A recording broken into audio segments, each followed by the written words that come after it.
welcome back to another edition of Thursday Tunes.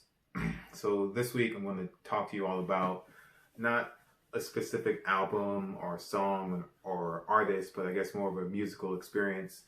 And that I didn't actually intend to be doing that, I was just scratching my arm, but that's Bonnaroo. So been to Bonnaroo twice, but in this particular episode I'm going to talk to you about the first time that I went, which was back in 2012, which is almost a decade ago at this point, 8 years ago. Definitely does not feel like it was that long, but it was. So I'm going to just kind of tell you some of the acts that I saw, some musical acts, some funny stories that my friends and I had during that trip. One of my cats walking around in here, Sylvester.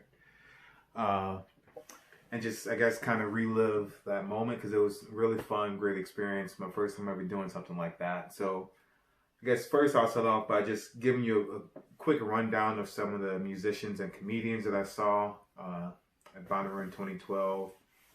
So there was Radiohead, Red Hot Chili Peppers, Fish, The Beach Boys, Shins, The Roots. I also went to the Summer Jam, which I think was hosted by Questlove that year. Black Star, which is Talib Kweli and Mos Def, Santiago, Danny Brown, Kendrick Lamar, Charles Bradley, Alabama Shakes, the Soul Rebels, and then for the comedians there were Mark Maron, Judah Friedlander, Amy Schumer, Natasha Leggero, Chris Gethard, and also I forgot Yellow Wolf. So I definitely saw way more people than that.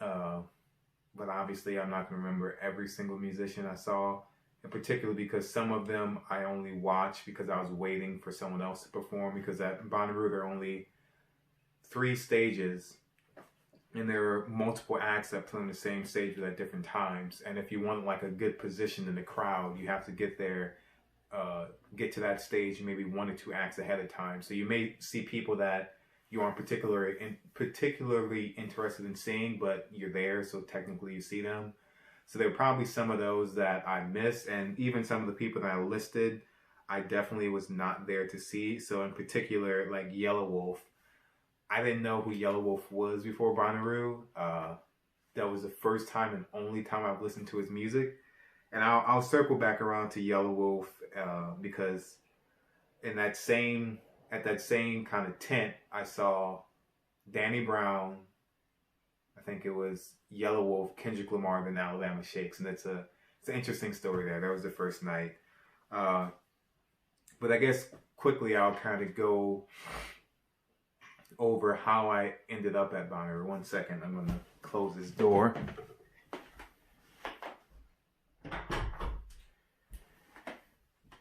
Very unprofessional of me, but good thing I'm not a professional. But yeah, so I think it was toward the end of freshman year in that spring semester, my friend Max had somehow found out about Bonnaroo, and he also found out about the fact that you can basically go for free if you volunteer through this organization called Clean Vibes.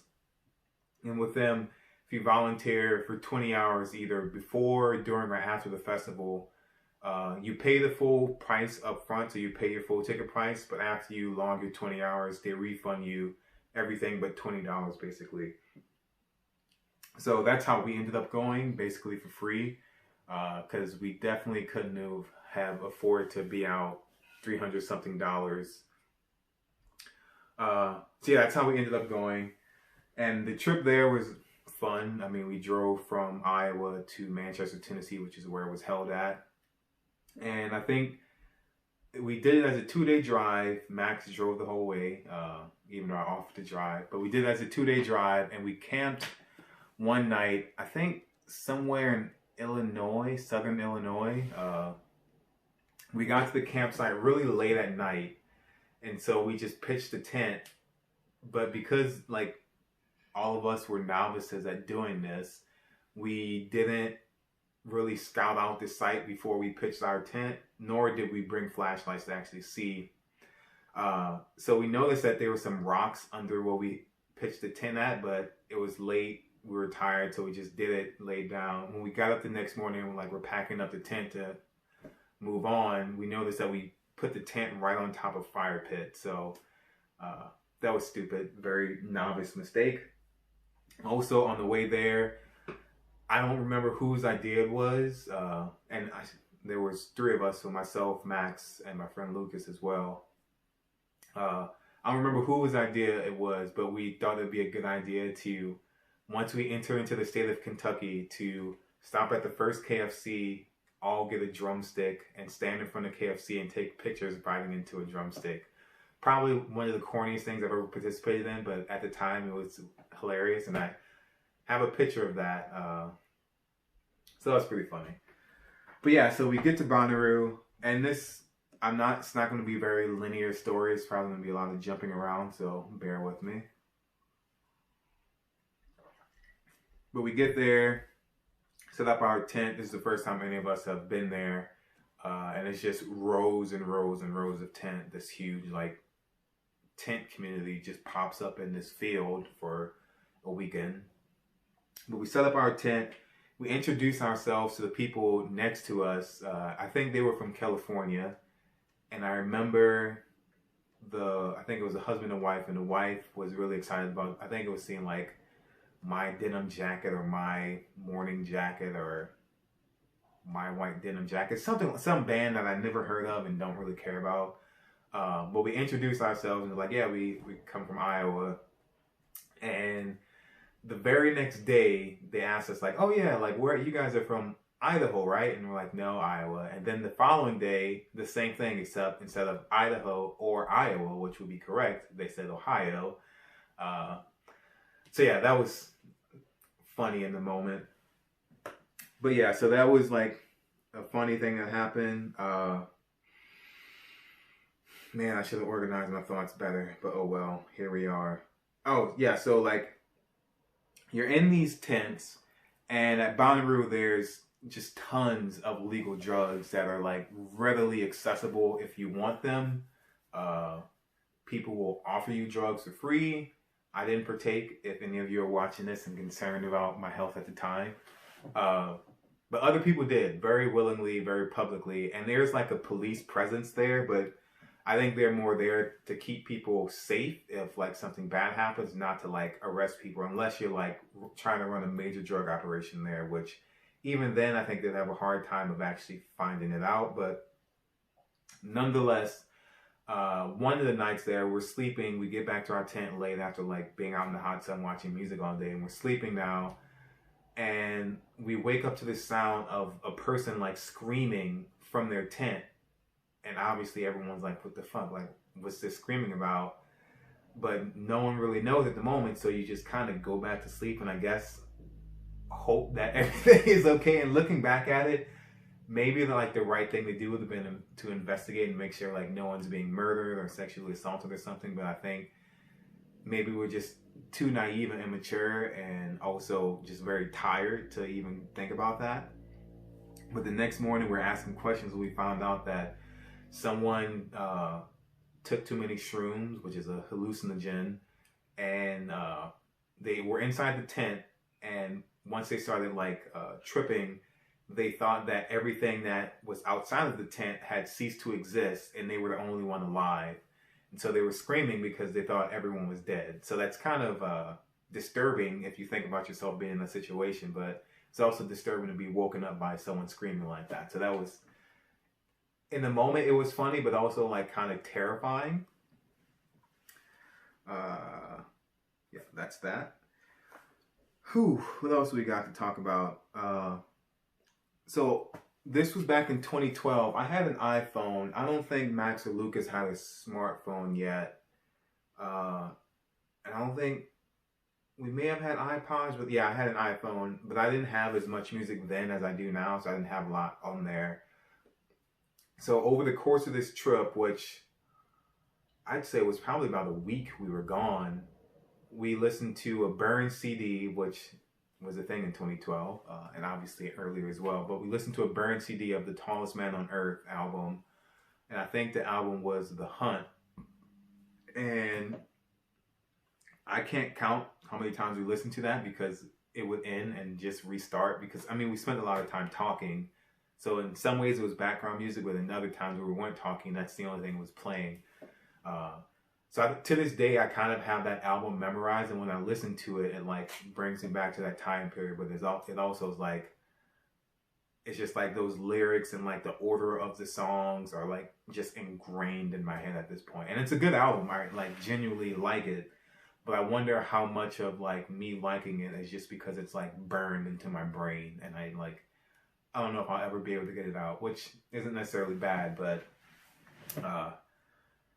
yeah, that's like an interesting way to get introduced to an artist for the first time, is to listen to their album, like I'd say probably 40 times over the course of a week, which is definitely a lot.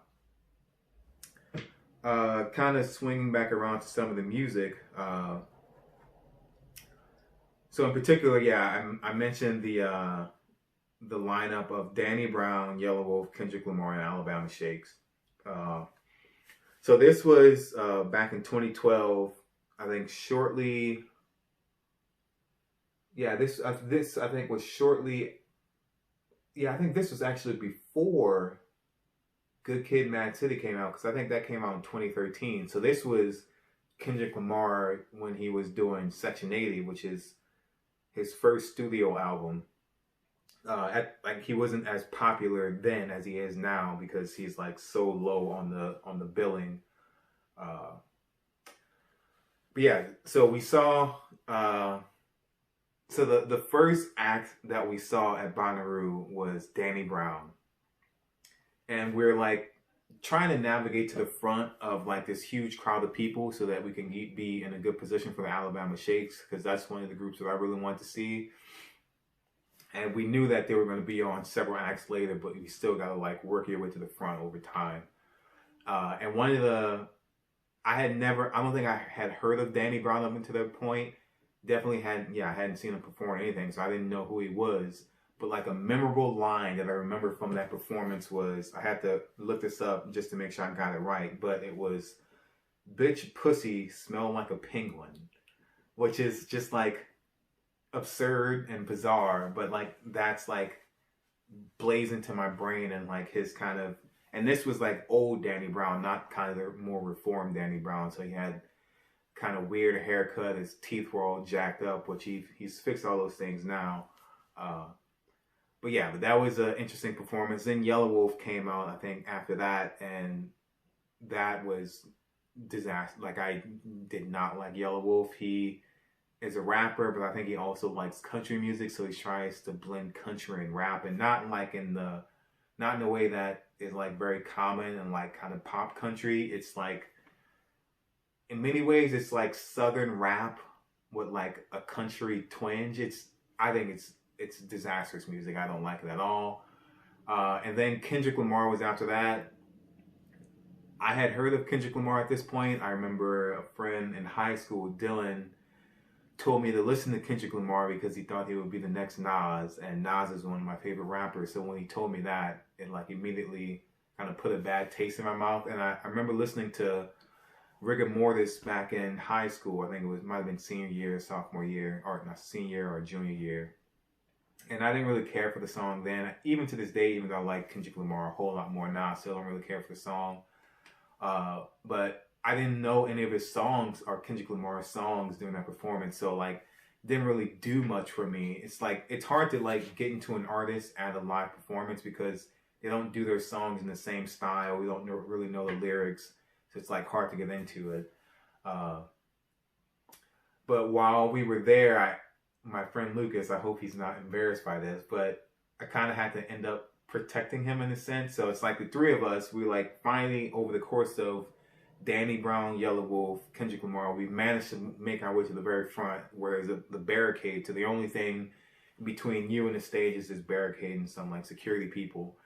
And there was one guy like near us during the Kendrick Lamar concert that was like very aggressive. And Lucas, I guess to put it politely, is not as big as I am. So I guess this guy was like constantly like bumping up against him and stuff. So I had to like get in between them and not in like an aggressive way, but just as like a barrier, so he's not like getting constantly like shoved and jostled around. Uh,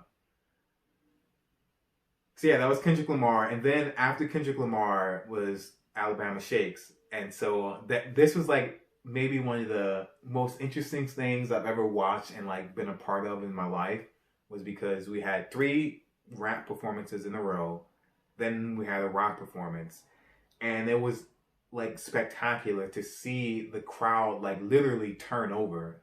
It was basically a bunch of like black people, young black people. There were white people there as well. But after Kendrick Lamar, basically all of them left, and then the void was filled by mostly white people because they were there for Alabama Shakes. Uh, so that was like, it was funny to see that like transition happen as Kendrick Lamar left and Alabama Shakes came on.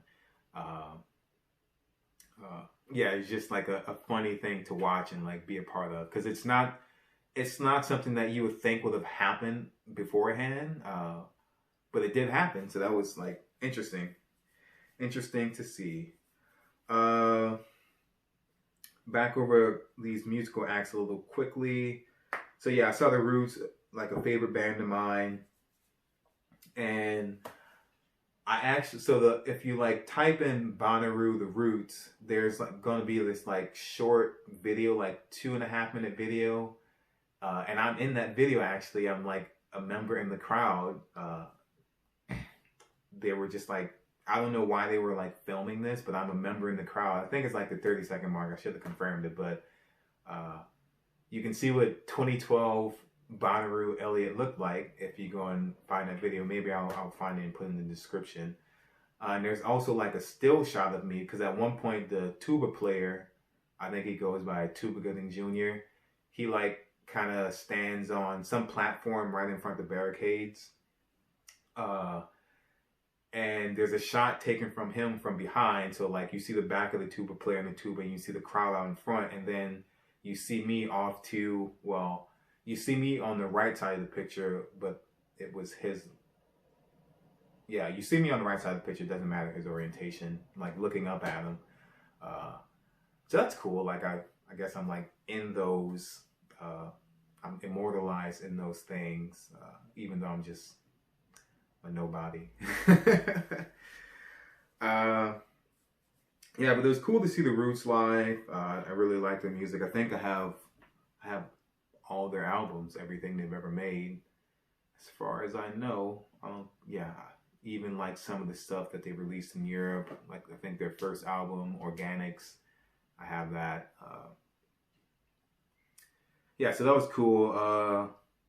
What's another one? The Beach Boys. I don't think I had listened to, like, known I had listened to a Beach Boys song beforehand, but I know Brian Wilson.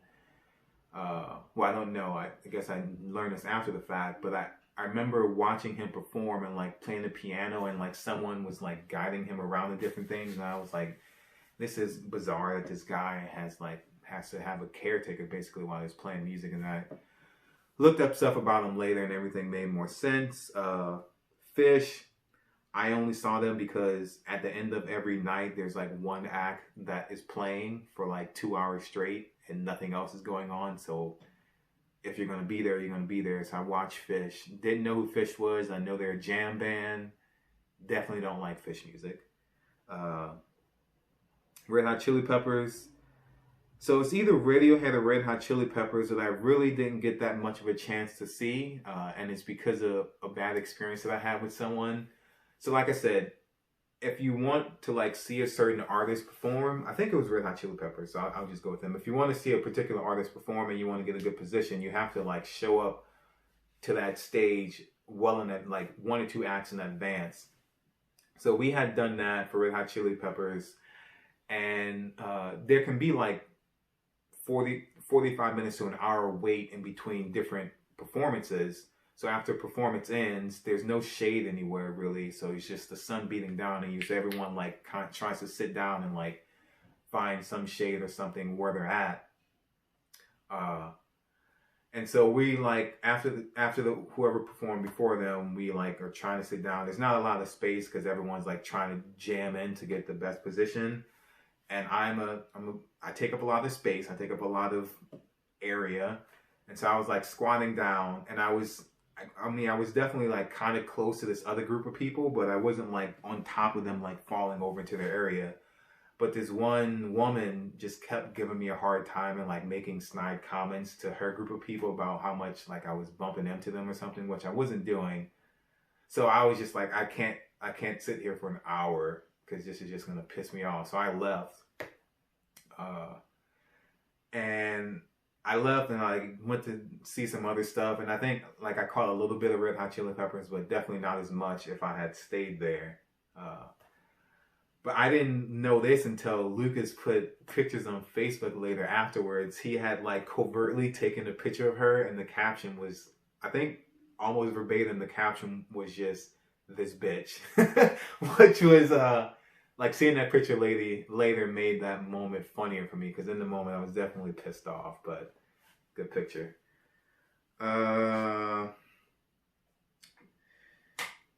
Musically, there's not a whole lot left to talk about, except I just remembered this. So I do have some notes down here. Let me check that off. Roots video. Yep, camera bitch, got that one. So yeah, like I said, Alabama Shakes. I was really excited to see them afterwards. When they're leaving the stage, I managed to get a set list from their performance. So you can see Bonnaroo, June 7th, 2012. These are the songs that they played. So yeah, I got a set list. And for some reason, they had a second line. If you don't know what the second line is, look it up. I'm not going to take the time to explain that. So I had the set list, and I was like, oh, well, the artists are like second lining. I'm going to try and get this autograph. And so I actually did. I managed to get one autograph. Zach Cockrell, who's the bass player.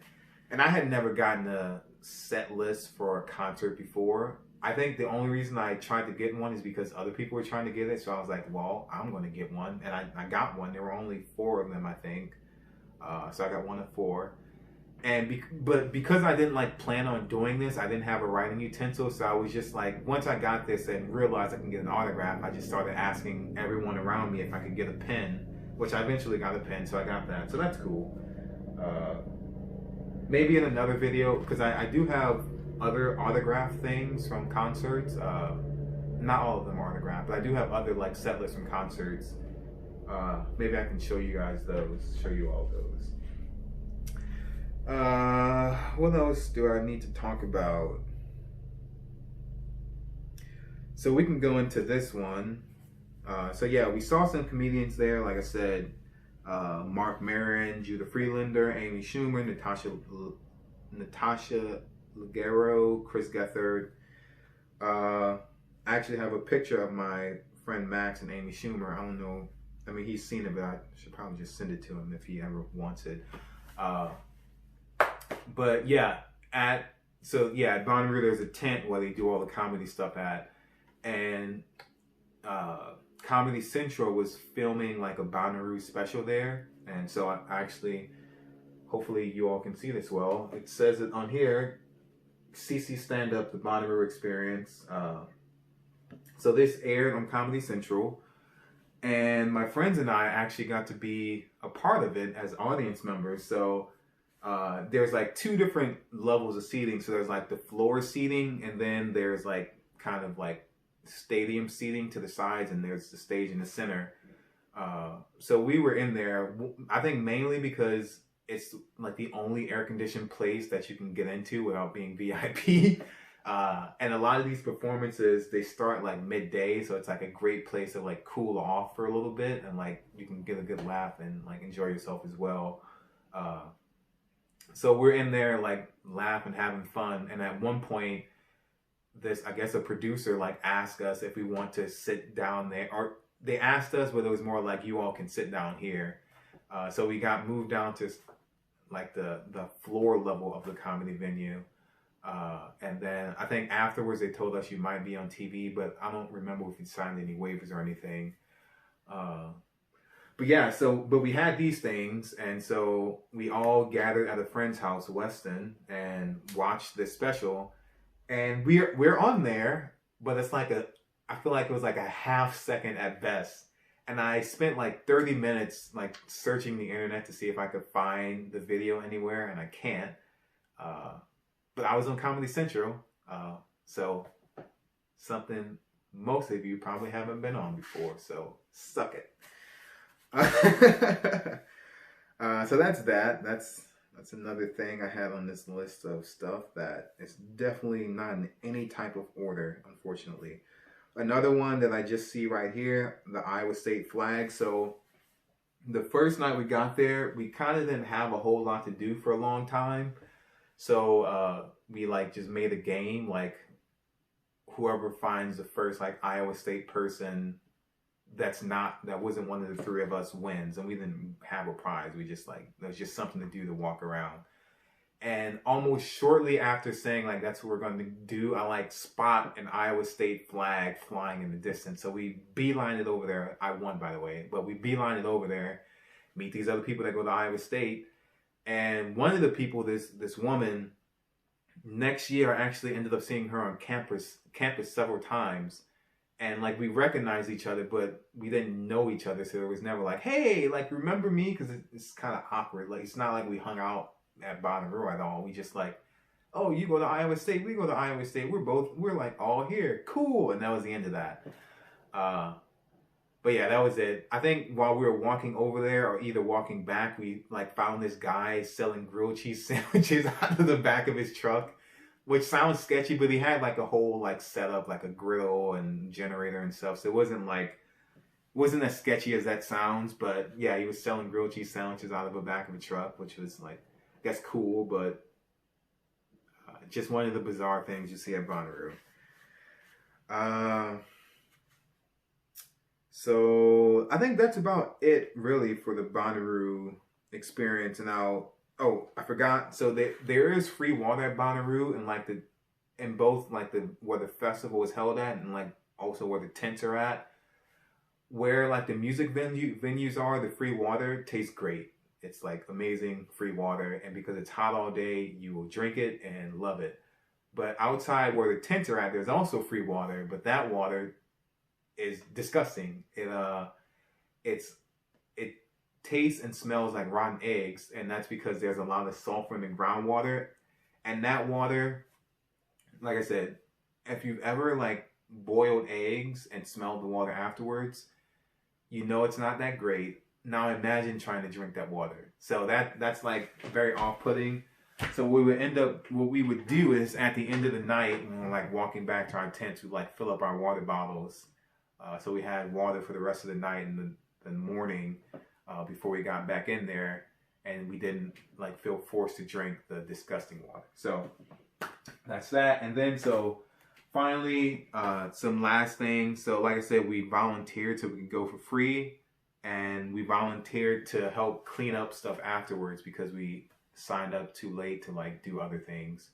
And we ended up tenting or camping or pitching our tent next to these women from Canada whose names, like for the longest time I remembered, but now I don't remember. But I think they went to McMaster University. I remember that for some reason. And I like vaguely remember how they looked, but I don't remember their names. But I'll just, I guess, quickly go over some funny interactions we had with them and just kind of that whole time.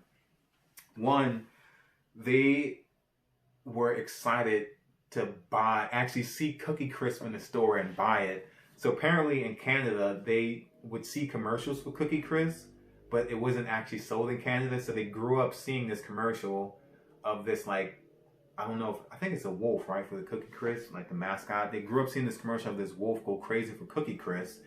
So the commercial worked, like they wanted to eat it, but they just couldn't get it. So when they came to the U.S., they finally got to see and get Cookie Crisp, and they were happy. They were also happy about how cheap beer was. I think they were also happy that you can buy beer in Walmart, which at the time, none of us were 18. So, I mean, none of us were 21. So buying beer in Walmart, like we knew it's possible, but it wasn't like, oh my God, yes. But yeah, they were excited about that. And they had a bunch of Canadian paraphernalia. So they had a Canadian Frisbee, which I used to have, and I think I actually still have it. But they had this Canadian flag that I asked them if I could have it. And at this point, Lucas, if you're watching this video, you're probably saying, no, I asked for the flag and they gave it to you. That's not how I recall it. I recall asking for the flag. You must have thought you asked for it, but actually didn't, or maybe they misunderstood you. But nonetheless, I have it. Yeah, I had this flag since 2012. It's actually the only country flag that I own. Don't even own the flag for the United States. And if you see on here, there's some signatures. So I went back to Bonnaroo in 2013,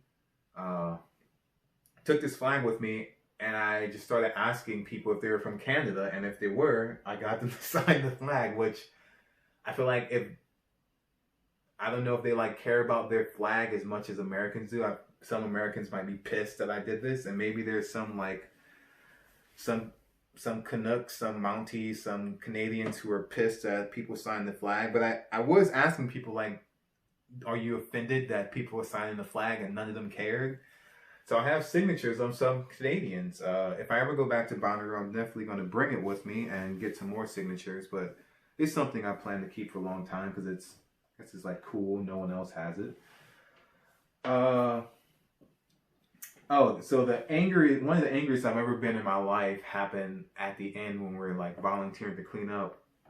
Maybe naively, like instead of like putting our valuables in the car, we would just kind of left them in a tent. I think because we just trusted the people around us. But yeah, so like while we were cleaning up, like there's no need to have a wallet, so I just left my wallet in the tent. So did Max. I don't remember if Lucas did. But we get back to the tent one day, and all the cash that I had in my wallet was stolen. And I think it was only like $60, but it was like $60 that I needed because I had to eat and like get back home and stuff. And so that like it pissed me off having something stolen from me because that's only the second time in my life something was stolen from me. And what made it worse was that whoever stole my money had to walk. Like Max's wallet was literally laying on in the entryway of the tent. They walked over his wallet, like went to mine, took my money, and then left without taking anything of his.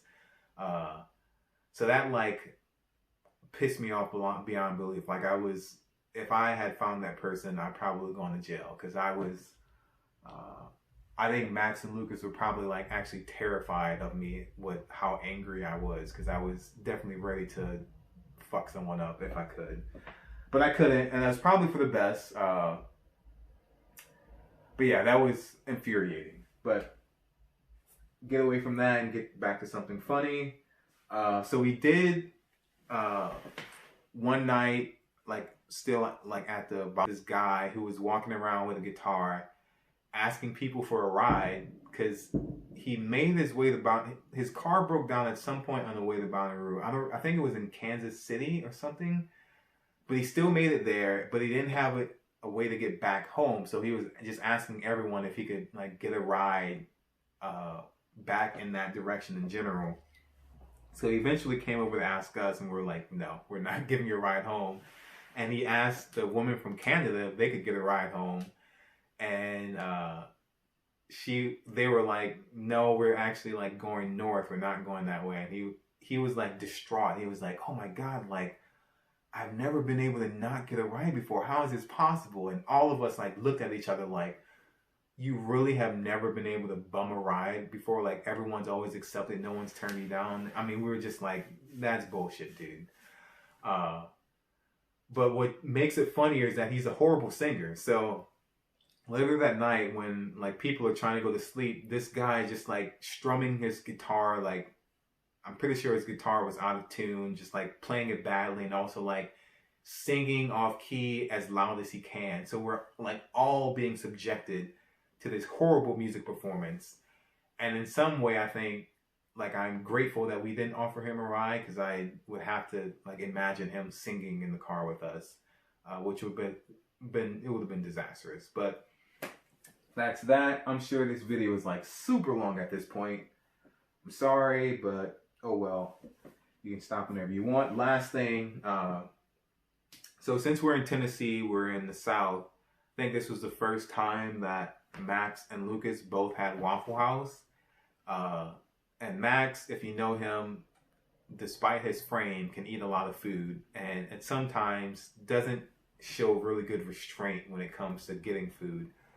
So we went to Waffle House, and at Waffle House you can get hash browns. You can get I forget what they call them. I would just say a single, double, and triple. So you can get one like portion, two portions, or three portions. And one like serving of hash browns at Waffle House is probably about that big around. It's a pretty good size. If I recall correctly, his first time ever going to Waffle House, I think he was just enamored by the whole concept.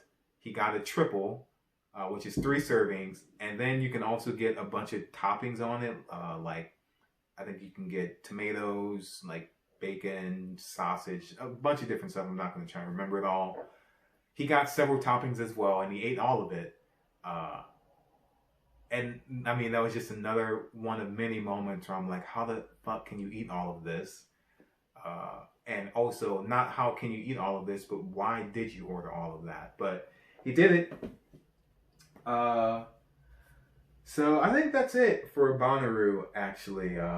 Like I said, it's like one of the best things I've ever done. Like, one with friends, but also just like it's an experience, because it's, I mean, as I talked about a lot of different things here, not a lot of it was music related. Some of it is just, like, I experienced it just because I was there.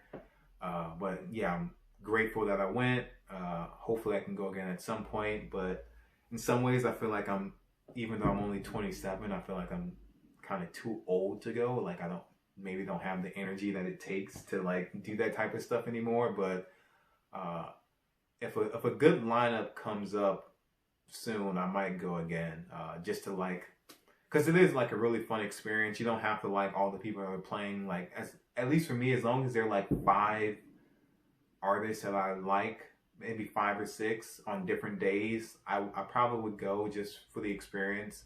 And like, having gone before, I kind of have a different perspective, and like, I guess maybe know how to approach it differently than I did before. But yeah, Bonnaroo, if you have a chance to go, you should go. It's a fun experience. Yeah, I think that's it. So thanks for watching. If you stuck around until the end, I know many of you don't, because I get the stats, I get the analytics that say most people don't watch the entire video, which is fine, because I know they're really long. But if you made it this far, thanks for watching anyway. See you next time. Peace out, homies.